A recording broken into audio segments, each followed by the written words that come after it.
नमस्कार मित्र बंधु, आइ हम फेर से उपस्थित छी अपन एकटा रचना लऽ कऽ जकर शीर्षक अछि विनती करै छी मिथिलावासी। तऽ सुनल जाओ।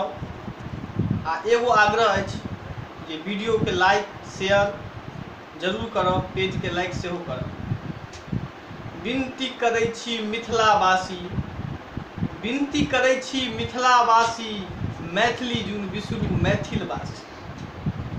गाम बिसरलहुँ नाम बिसरलहुँ, यौ गाम बिसरलहुँ नाम बिसरलहुँ, चौकी आ दलान बिसरलहुँ। गाम बिसरलहुँ नाम बिसरलहुँ, चौकी आ दलान बिसरलहुँ। कंसारक भूजल ओ भूजा, कंसारक भूजल ओ भूजा, जूड़ शीतल के थाल बिसरलहुँ। कंसारक भूजल ओ भूजा, जूड़ शीतल के थाल बिसरलहुँ।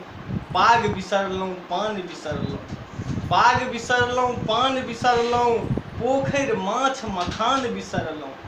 पाग बिसरलहुँ पान बिसरलहुँ, पोखरि माछ मखान बिसरलहुँ।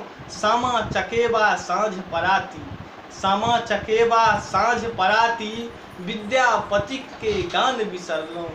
विनती करै छी मिथिलावासी, मैथिल जुन बिसरू मैथिल भाषी।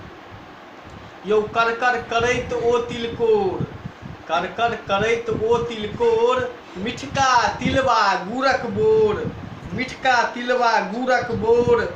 गामक भोज अरु सरकार, गामक भोज अरु सरकार, कतहु की भेटत सगरो संसार।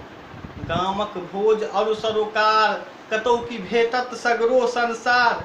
यौ कतहु कमाबू कतहु खटाबू, कतहु कमाबू कतहु खटाबू, ओतहि मिथिलाक नाम बढ़ाबू। विद्यापति माँ जानकीक गाथा, विद्यापति माँ जानकीक गाथा, गाबू आ सबके गाबि सुनाबू।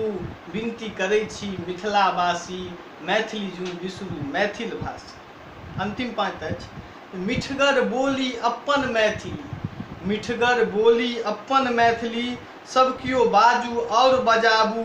घनश्यामक विनती जुन ठुकराबू, घनश्यामक विनती जुन ठुकराबू, अपन मिथिला के लाज बचाबू। विनती करै छी मिथिलावासी, मैथिली जुन बिसरू मैथिलवासी। बहुत बहुत धन्यवाद।